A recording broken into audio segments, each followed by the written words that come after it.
Malik had been up since before dawn, like he always was. The sun was just starting to warm the cracked pavement. When he pushed his small cart into position at the corner where two busy streets met, he arranged his fruit with care, placing the bright oranges in a neat pyramid, the apples glistening with a light dew, and his homemade snack packets tied with thin twine. The neighborhood knew him. People waved as they passed. Old Mr. Jenkins, who worked at the bakery across the street, always bought a bag of sliced mangoes. A mother with 3 small children came for the fruit cups that helped keep her kids quiet on the walk to school. Malik's daughter, Layla, had drawn a colorful sign for him last week that said, "Best fruit in the city." He kept it folded under the cart, not because he was hiding it, but because he wanted to save it something more precious than money. He was quiet, steady, the kind of man who didn't ask for much. He worked to send money home to his aging mother, who lived with him in a small apartment above a laundromat. She had arthritis in her hands now, and sometimes Malik caught her staring out the window, her mouth soft with worry. He had promised. Her things would be better, and he believed they could be, one customer at a time. It was a bright Wednesday. It's a kind of day when the city seemed to buzz like a living thing. The street carried its usual mix of noises, horns blaring distant, music from someone's radio, laughter from kids playing near a vacant lot, and the deep rumble of buses moving along their routes. The smells of frying food from a nearby corner stand mingled with the scent of warm bread drifting from the bakery. Malik was in the middle of explaining to a new customer how the fruit cups were made when the rhythm of his day shifted. He saw the patrol car slow at the intersection, 2 officers stepping out with the kind of measured movement that made heads turn. The first officer, tall and broad-shouldered, walked straight toward Malik's cart. His partner followed, eyes scanning the crowd like they were identifying threats before they appeared. Some of the regulars fell quiet as they watched. There was a tension in the air that did not belong to the warm day. "License and permit," tall officer said without greeting. His voice had a clipped edge, the kind that cut into calm before any real reason appeared. Malik unrolled his worn folder and pulled out the permit. It had been renewed 2 months ago, stamped and signed, and he showed it respectfully. "Officer, I have it right here. I've had it for a long time. I'm just selling fruit. Nothing wrong." The officer's eyes flicked over the paper, then away, as if he was more interested in Malik than in the permit itself. "You know the rules? Can't be selling without proper clearance," he said, his tone sharp like he was trying to find something to justify the stop. "What's your name?" "Malika-san," he answered, keeping his hands visible on the cart. "I've shown this before. I pay my fines if there is anything. I just want to work." The second officer, younger, with a face that still had the softness of someone early in the job, stepped forward and looked at Malik's customers. "You see anyone buying from him without paying?" He asked the crowd, though his question felt like a way to build a case by suggestion. A woman in the back, who often bought mango slices, shook her head slowly. "He's always paid. He's a good man." The first officer tapped the permit with one finger. "It doesn't look official enough. Step back. I need you to step away from the cart." Malik's voice stayed low. "Officer, I'm not doing anything wrong. I can show you the permit again." "You're resisting," the officer said suddenly, voice rising a notch, and the phrase hung in the air like a threat, even though Malik had not moved. He reached out to gesture toward the permit, and the officer took a step in, closing the space between them until the warmth from Malik's breath could have touched the officer's chest. The crowd had grown. Phones were already out, the moment tightening like a held breath. A young boy at the edge of the scene raised his phone, nails tapping the screen, and the small red light blinked. Live video had started. Malik could see the reflection of the officer's badge in the polished metal of a nearby storefront window. He could feel the eyes of his neighbors, the strain of the woman who ran the small bodega across the street, who had watched this kind of thing happen before and had learned how quickly a quiet day could break. "I'm asking you one more time," the officer snapped, reaching toward Malik's arm. "Step back, or I'll make you." Malik did not move toward him. He did not pull away. He simply held the permit up again and said, "Please, just look. I don't want trouble." Something in the officer's face changed. was not a softening. It was a decision. Without a warning, he grabbed Malik's shirt near the collar with one hand and with the other wrapped around his neck. The motion did not have the careful control of a trained restraint. It was sudden, tight, brutal. Malik's eyes widened. The word "why" came out in a broken breath. His hands went up instinctively to push the officer's arm. The officer's thumb pressed against his throat. The street, which had been a place of movement and noise, held quiet in a way that made it louder, the sound of a distant car horn, a breath held too long, the whisper of a woman behind her hand. "Stop resisting." The officer barked, though Malik was only trying to breathe. His partner stared for a heartbeat, then moved in, not to help Malik, but to secure the scene, placing his hand on the cart, as if to steady the story they would later tell. Pain burned behind Malik's eyes. He could feel his own pulse thudding. In his temples, he saw Lala's drawing, the one tucked away, as if it was a small, bright piece of a life that still breathed somewhere else. He remembered his mother's soft voice, telling him to be careful, to keep his head down. He wanted to speak, to explain again, but the air was slipping out, and his vision started to blur around the edges. The tall officer's grip tightened. Malik's legs wobbled. In a reflex born from fear, he shifted, and that was enough. The officer shoved him off balance, and Malik stumbled backward. Before he could steady himself, the officer pulled harder, and Malik's body was thrown toward the cold metal of a steel pole that stood just behind his cart. The impact came with a sickening thud. The pole didn't give. Malik's back hit it, then his shoulder, then his head jolted as if a small earthquake had traveled through him. He tried to catch himself with an arm, but the officer's hand still held his neck, pressing down as if punishment could be measured in weight. Someone shouted. The sound was sharp and immediate. A woman's voice. "Hey, stop that!" The second officer, with the softer face, finally moved closer, not to stop it, but to lean in and speak in a lower voice, perhaps to remind his partner to keep the story neat. He pressed his lips together when he saw the way Malik's eyes fluttered, the way his fingers twitched as if reaching for air. He had seen better days, or remembered them. The moment stretched. Malik's chest heaved and then stilled for a second, and then he gasped. A sound like someone pulling themselves back from a deep drop. The choke held a fraction longer than needed. Then, as if remembering a script, the first officer eased up slightly and dragged Malik down, slamming him onto the sidewalk near the cart. Dust rose, and the fruit rolled. The crowd's murmurs shifted into a low roar. The teenager's video kept rolling. It captured the choke, the slam, Malik's struggle to pull himself up, and the way the officer stood over him with a tight jaw, breathing hard like the weight of what had just happened was heavy and deserved. The second officer picked up one of the fallen fruit cups and set it back on the cart with a kind of careful indifference, as if arranging evidence. Malik's voice came out rough and thin. "Please, I'm not, don't move." The first officer snapped as if the words themselves could hold Malik down. He planted a foot near Malik's shoulder, keeping him there. The crowd started to speak at once, some in anger, some in fear.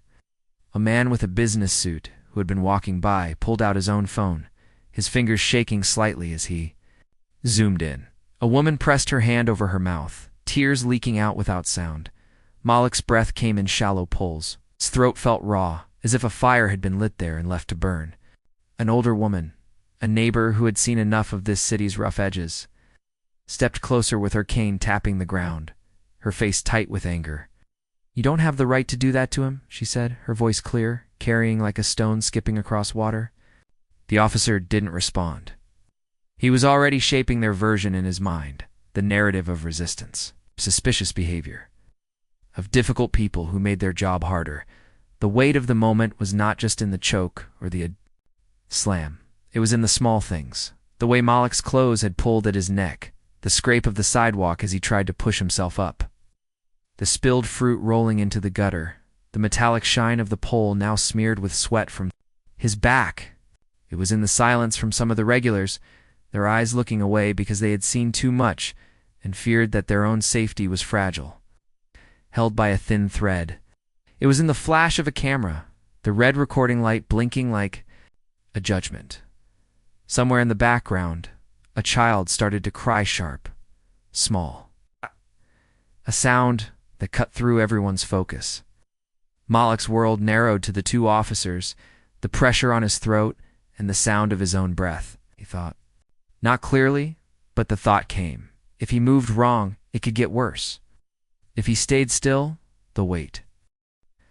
Malik woke up to a bright light in a small hospital room. The ceiling fan spun slowly, making a soft sound like waves on a calm day. His throat was sore. His body ached in places that he had not even noticed before. His mother sat beside him, her hands folded in her lap, eyes wide with worry. She had not slept. Her face had small lines of tiredness that looked deeper than before. When she saw him open his eyes, she reached for his hand and held it like it was the only thing keeping her steady. Malik Beta, she whispered, using the gentle name she always used when she wanted him to feel safe. What happened? They told me you were hurt. Who did this to you? He tried to speak. His voice was small, rough like someone had dragged sand across it. Mother, They said I was resisting. They choked me. They slammed me into a pole. He stopped because the words were heavy and because the memory still felt like a strange fog in his mind.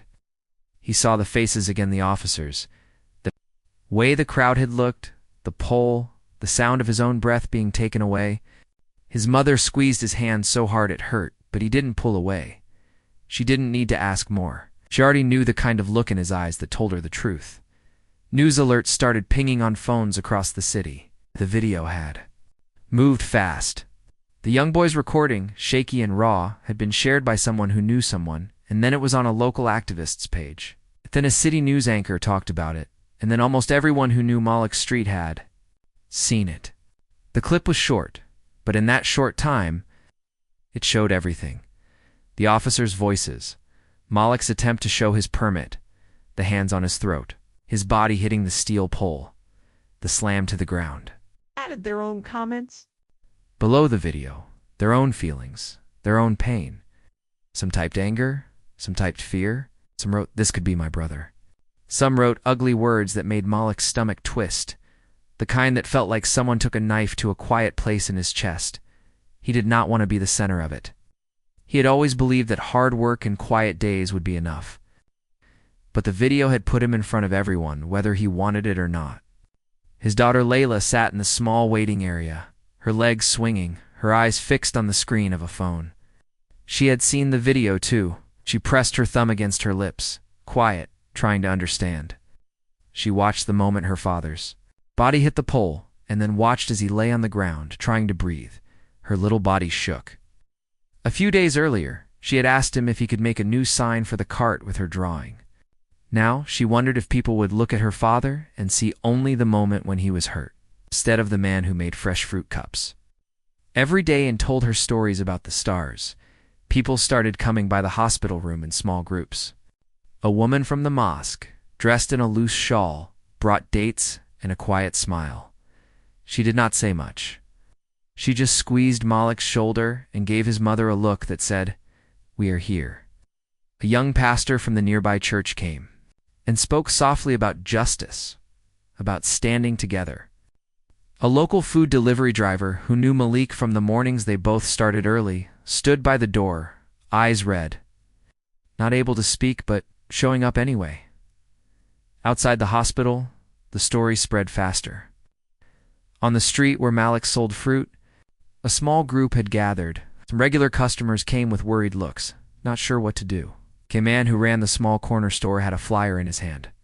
It had a photo of Malik from the video, but below it, someone had added a simple message: "We stand with Malik." A few people had written justice in marker on a torn piece of cardboard and balanced it carefully on a crate. The local youth, the ones who usually played near the lot, started to talk in low voices. They repeated what they had seen on the screen, some angry, some nervous.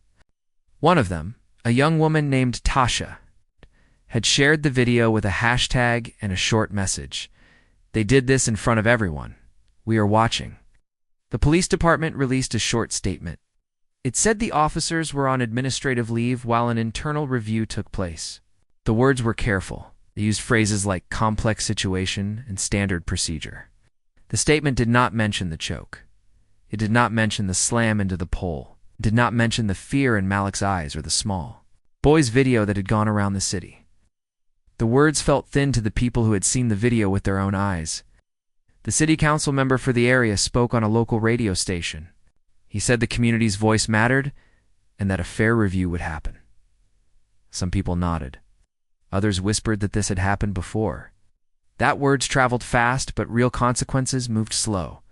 A man named Tony, who is known in the neighborhood for helping others with legal issues, came to the hospital with a folder. He had a quiet way of speaking and a few wrinkles near his eyes that showed he had seen the city change many times. He introduced Malik to a young civil rights attorney named Sarah. She was sharp, but her calm voice made Malik feel less alone. She had seen the video already. She did not raise her eyebrows. She simply sat across from him and said, "We can get this on record. We'll try to make sure they cannot just hide behind their blue badge. I need to know what you remember. Help you tell your story. You don't have to do it alone." Malik was afraid. He had heard stories about lawyers who helped but then took over everything, making people feel like their own truth belonged to someone else. Sarah did not act that way. She asked him about the day, about how it felt when the officer first came, about the way his permit looked, about what he did when the officer grabbed him. She asked about his daughter, his mother, why he worked so hard. She wrote everything down, gently, as if it was a careful piece of wood being carved, each line meaningful. Malik's voice shook as he spoke, and Sarah leaned in, listening, letting him finish even when he stopped in the middle of a sentence. It mattered to Malik that she did not rush him. Word of the possible legal move went out. Some people in the neighborhood supported it with quiet nods and whispered prayers. Others watched from different windows, worried that the attention might bring more trouble. Malik's regular customers had mixed feelings. Mr. Jenkins said, "You do what you feel is right. I'll be there." The mother with 3 children, her voice small, said, "Be safe, Malik. We need you." Layla with her small voice asked, "Papa, will they hurt you again if you go to court?" He held her and told her the truth, that he did not know, but that he had to try so that others would not have to face the same fear. The 2 officers were quiet in their own world. The one who had done the choking, Officer Red, sat at home with his wife, the screen of the television showing a quiet news segment about the case in the background. He watched the video again, not to see the violence, but to watch the reactions from others. He had always been told he was good at keeping the streets safe. He had believed that what he did made a difference. Now he saw the same hands that had praised him, whispering about the backlash. He felt something twist inside him, a mix of anger, fear, and a small, unfamiliar pinch of doubt. He spoke to his partner, Green, in the quiet of the squad room and said things like, "We did what we had to." People don't understand. Green, who had watched the choke and had not stepped in, felt a weight pressing on his chest. He remembered the first day on the job when he believed the badge meant protecting everyone. He looked at the video with a face that didn't match the confident words he said when people asked him about the incident. He started to question things quietly. But the questions stayed in his head like seeds without water. The city began to divide itself in small ways. In the afternoons, street corners had groups of people talking about the case. Some said Malik was being used. Some said he was brave for speaking up. Some people who had never been near Malik's cart before came to see him at the hospital, to bring small gifts, to say, "We saw what happened. You have our support." The online comments grew longer. People started to share their own stories of being treated as if they were invisible or dangerous. The story shifted. It was not just Malik now. It was the faces behind the screens, the fear of the mother who could not sleep, the young man who had been stopped on the street without cause, and the quiet children who saw power used against people who looked like them. Malik's body slowly healed. His bruises faded, but the feeling of being watched, the memory of the grip around his throat, the sound of the officer's voice calling him resisting, lived in his mind like a tape that ran in quiet moments. He started to understand that the moment on the street had already changed something. He could feel it in the way people looked at him now, some with respect, some with pity, some with fear. His mother would not let him go back to the cart until the first rally passed. She sat with him and said, "You are not only selling fruit anymore, you are holding something bigger now." He did not feel bigger. He felt torn between wanting to go back to normal and wanting to push for something that made the fear lessen for others. Layla made another drawing. This time, it had Malik standing tall, with people around him holding hands. On the top, she wrote in big letters, "My papa stands for us." Malik kept that drawing on the small table by his bed. When he looked at it, he thought of the early mornings, the way Layla would climb onto a chair to help him tie the strings, and the future she believed H. The city had begun to feel like a mirror with cracks. Everywhere Malik looked, he saw reflections of the same story, but each one bent a little differently. Some people saw a man trying to stand up, some saw trouble, some saw the chance to change. What had been quiet for too long, the moment from the street, had reached into corners Malik never expected. Now, the harder part was what came next, deciding what to do with the attention. And watching the slow gears of systems begin to move, Sarah, the attorney, arranged a meeting in a small conference room above a neighborhood community center. Malik sat across from her, his hands folded, the new concern on his face, not from pain anymore, but from the weight of choice. He had not wanted to turn his hurt into a case. He had just wanted to breathe again and go back to selling fruit, but the video would not let it stay small. People had begun to ask him to speak, to be the face of something that felt bigger than him. He didn't feel like a leader. He felt like a quiet worker caught in a storm. Sarah brought the other pieces. She had tracked down records of other complaints in the neighborhood. They were not public, not because the problems were fixed, but because the reports had been pushed aside, written down, and never acted on. She showed Malik the list. Some had names. Some were anonymous. Each one had a small note. No action. Taken, closed, without investigation, officer behavior noted.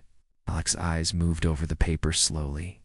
He had seen small signs of unfairness before, in the way certain people got extra attention, or how others were watched longer. I had not seen a pattern like this written in official ink, in quiet files that never left a drawer. He felt smaller, somehow, and also stronger.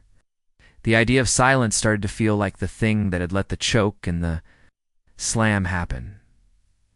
The police union sent a representative to speak about the case. They called it a complex encounter and spoke quietly, into a camera. They said the officers had a difficult job, and that the public should wait for the full picture before making judgment. The union used the word resisting again, like it was a shield shaped to protect the officer's story. The news station replayed Malik's video side by side with short clips of the union's statement. People were tired of hearing the same phrasing without the same weight of truth behind it. A public hearing was planned. Sarah pushed for it. She insisted that the video be shown, that witnesses be called, and that the version the officers put forward not be the only one people heard. The city's legal team, the ones who usually handled quiet settlements, reached out to Malik's side with offers. They sent a letter through Sarah's office offering money, a one-time payment, if Malik would agree not to go public with his story further. To avoid additional harm to all parties, Malik read the words and felt something twist in his stomach. He thought about the fruit cart with Layla's drawing, the small sign that said "Best Fruit in the City." The neighborhood children who knew him by name. Someone had written justice on cardboard outside his usual space. He thought of his mother's tired eyes and Layla asking if he would be safe. He looked at Sarah and said, "I don't want to hide any of it. I want the truth to live. Money won't fix the way they grabbed me and called me resisting. I want them to have to tell it right." Sarah nodded. She had expected this. She had seen people take the easier path and quietly disappear. Malik was choosing the harder one. Inside the police department, the two officers were feeling the pressure. In different ways, Officer Reed, the one who had done the choking, kept his head down. He started to hear whispers when he walked past the squad room. People spoke in low voices about the video case. He went to the gym more often, trying to push the feeling down. But sometimes in quiet moments he replayed the day and saw Malik's eyes. The way the crowd had grown, the way Green had watched and said nothing. Reed's tight control began to slip. He told his wife that it was all being blown out of proportion, that the community didn't understand their work. But sometimes he caught himself watching the video with a blank face, not to defend it, but to see how his partner looked a man who had seen what happened and kept quiet. Green was different. He felt the weight of the moment like a stone in his shoe that he could not ignore. He had watched the choke. He had stood a few feet away and done nothing. His badge felt heavier now. The first days after the video, he tried to speak with Reed. He said, "We should have stopped it. Should have done something." Red snapped and said they were trained to trust each other, to follow the flow of the scene. Green started to avoid looking at himself in the small mirror in the locker room. Every time he passed the footage on a news segment, he looked away quickly, unable to hold his own eyes. The part of him that had once believed in protection now twisted, wondering if he had protected the wrong thing. Outside, community began to divide around the case, like water splitting around a rock. Some groups organized peaceful meetings. Tasha brought together a group of youth to talk about what to do next. They created flyers that were simple, pictures of Malik, the date of the upcoming hearing, and a message that said, "Watch, speak, remember." People who had never met Malik before came to those meetings, bringing food, folding chairs, small donations for the travel costs of his lawyer. The church leader spoke about the cost of silence. The mosque's elder said that every voice mattered, even the quiet ones. But there was pushback too. A few local radio callers said Malik was making trouble and that the officers were being unfairly attacked. Some business owners worried that too much attention would hurt the neighborhood. A few of Malik's customers stopped coming by for a few days, unsure if being seen with him would bring attention to their own shops. Malik knew the fear. He had felt it when people looked away on the street. He understood why people stayed quiet. But now, silence was no longer an option for him. He had seen what silence had allowed push-down complaints, papers that gathered dust, stories that went nowhere. He felt a responsibility growing, a new kind of burden. It's like a heavier basket on his cart. The official report from the police department arrived. It was short and filled with language that did not match the video. It described Malik as non-compliant, noted a struggle, said the officers used reasonable force to gain control. The choke was missing. The slam into the pole was missing. The wording was framed to protect, to keep the story neat and small. Sarah pulled Malik aside and showed him. He read it and sat back, wanted to say something strong. Instead, he said, "They're trying to change what I lived." Sarah placed a hand on the paper and folded it gently, like a folded letter from a distant relative. "Then we will show what really happened," she said. A request to the city for a full independent review. She had also prepared a list of people who could support Malik's side, the regulars who would speak about his character, the teenager who recorded the video who could explain how he did it, and the older woman with the cane who had shouted when she saw the choke. Green heard rumors. He heard that the hearing might bring him in as a witness. The idea of sitting under oath made his stomach flip. He began to sleep poorly.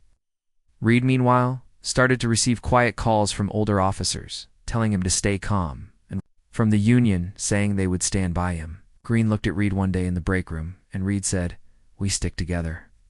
Green nodded, the old loyalty tight in his throat, but something under that loyalty had cracked.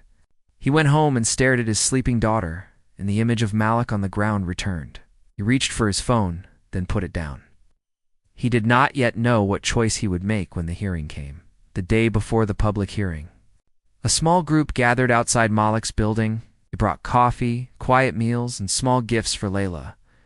Malik sat with his mother in the living room. He tried to keep his face calm for her. Looked at the drawing Layla had made him. Standing tall, people around, hands joined. The sound of voices from outside drifted in. He heard the soft chant of young people saying, "Truth, truth, truth." He felt tired in a way that was not only from the physical pain. It was a slow kind of exhaustion that came from carrying something everyone was watching, like a weathered crate on a long road. The hearing room was packed the next day. The mayor's representative sat on the side. The district's council member was there. Community members filled the benches, and the cameras from small local media outlets lined the back.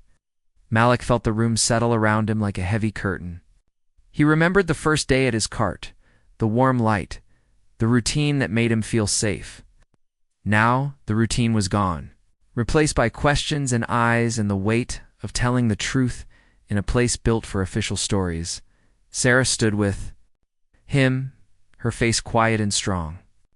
The video played again in front of everyone. The sound of the choke echoed softly in the room, not harsh, just clear. The union representative sat stiff, glancing away. Green watched the screen, and his face did not give much away.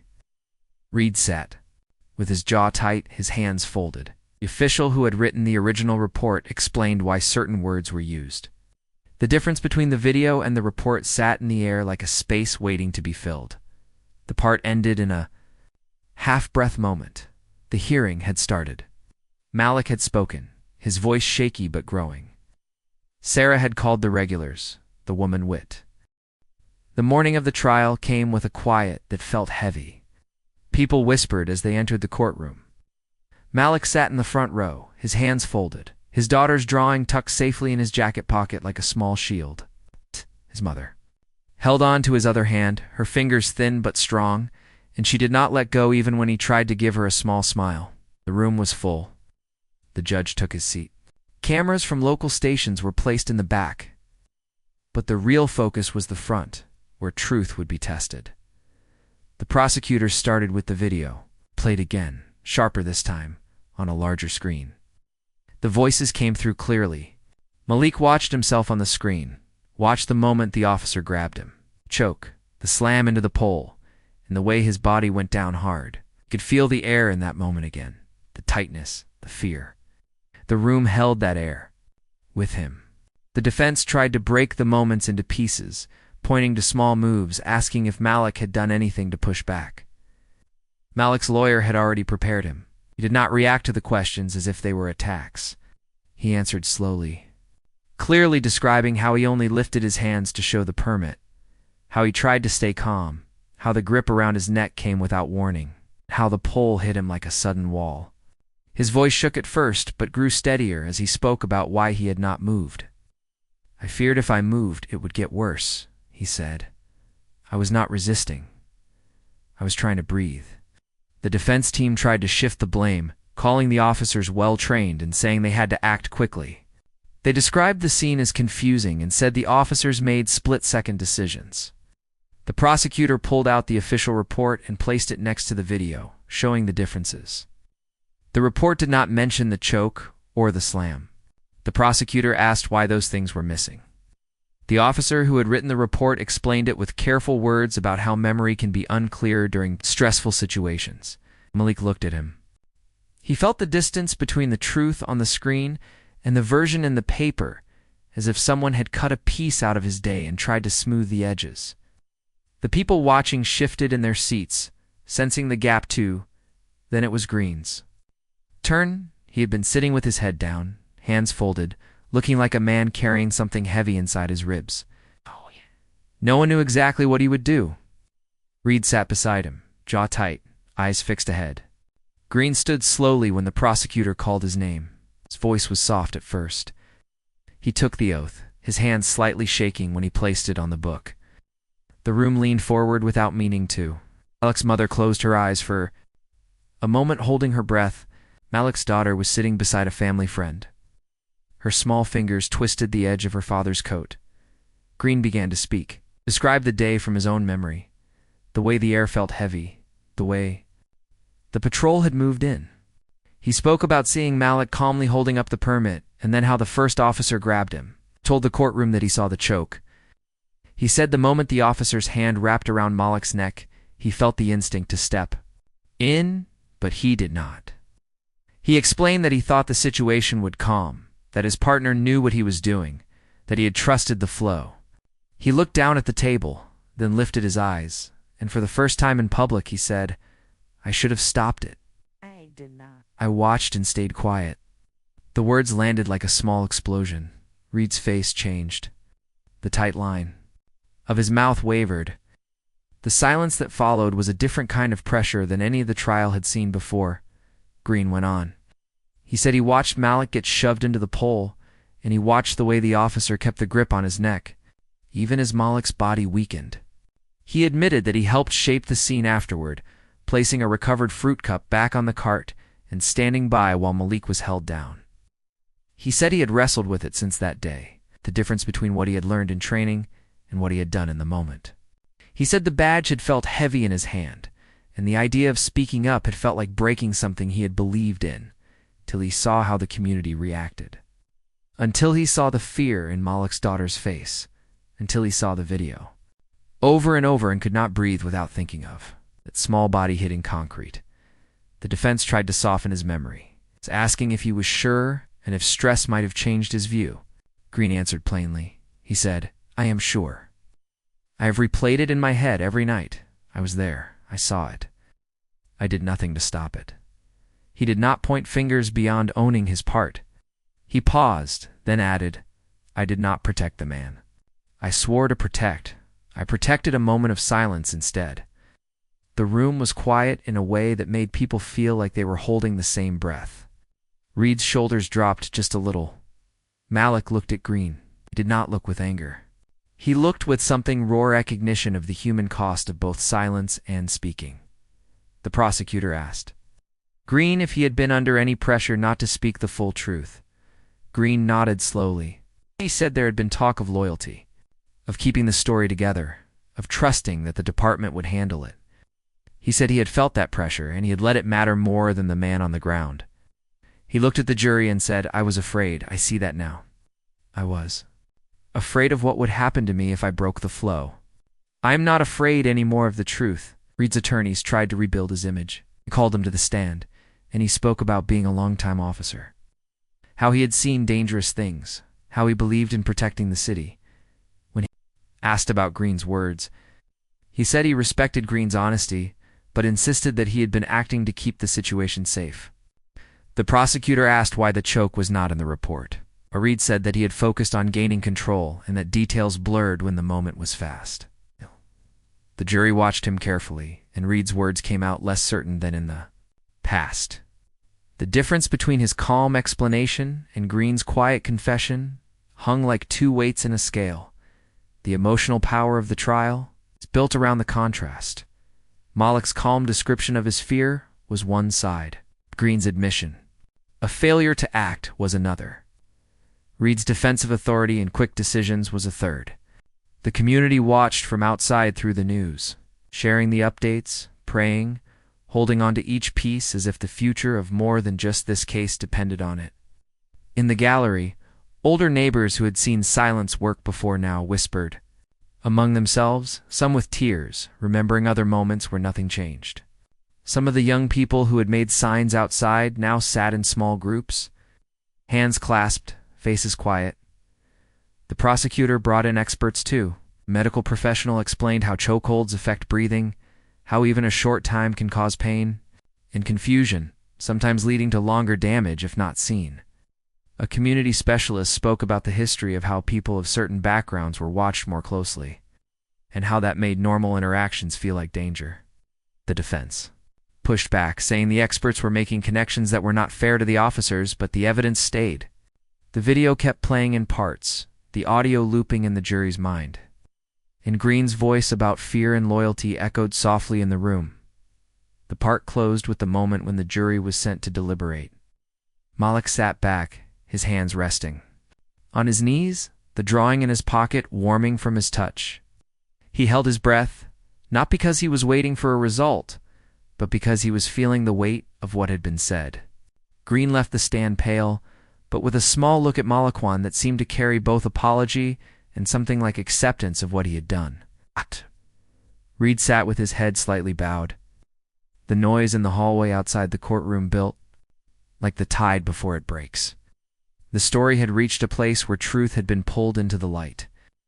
Now the next part would be about what came after the verdict, how the city, the people, Malik, and the two officers would live with the outcome. The day the verdict came, the courtroom felt heavy like the air before a storm. Malik sat with his mother and Layla nearby. Layla held his sleeve with small fingers, her drawing folded carefully in her lap. The jury filed back in. Everyone leaned. forward without saying a word. The judge asked if they had reached a decision. The jury foreperson stood, held the paper, and spoke the words that made the room breathe out all at once. Guilty. A quiet wave moved through the people in the room. Some cried softly. Some put their hands over their mouths. Malik's mother closed her eyes, and when she opened them, she looked at Malik and nodded. He did not smile right away. The word guilty did not feel like a simple answer. It meant someone had done wrong and was now being held to it. It meant the truth had been heard. It also meant the path ahead would still be hard. Officer Reed's face went pale. He sat very still. The same body that had seemed so sure now folded, in a quiet that felt like a crack in the old shape of him. Green, watching from the side, had tears in his eyes. He did not look at Malik directly, but when Malik's eyes met his, there was a small look, no apology spoken, but something felt pass between them, something that carried the weight of what had happened and what had been admitted. The judge sentenced Reed to time in a correctional facility and ordered retraining and suspension for Green, along with mandatory counseling. Reed was led away, not in loud chains, but with controlled hands, his uniform folded into the moment when the badge did not protect him. Green stayed, the badge still on his chest, but the way he held himself changed. He no longer wore the easy confidence he had before. He would have to answer for silence, and he would have to find a way to live with the truth he had finally spoken. Outside the courthouse, news vans lined the street. People gathered with signs, some with messages of relief, some with calls for more change. Malik stepped out slowly, his mother beside him, Layla holding his other hand. The sun felt bright, but quiet. Porters asked questions into microphones. Malik answered simply, his voice soft but steady, said the word justice, and turned it into something larger than himself. He said he was not happy because of one verdict. He was happy because the truth came forward, and because now people could see that silence was not safe, and that speaking up could matter. The days that followed were not easy in a clean way. The conviction gave a moment of clarity, but change was slower than anyone hoped. Malik went back to the street, but he did not go back the same. His cart was cleaner now, not because the city fixed it, because people had brought small donations of new nets and fruit boxes.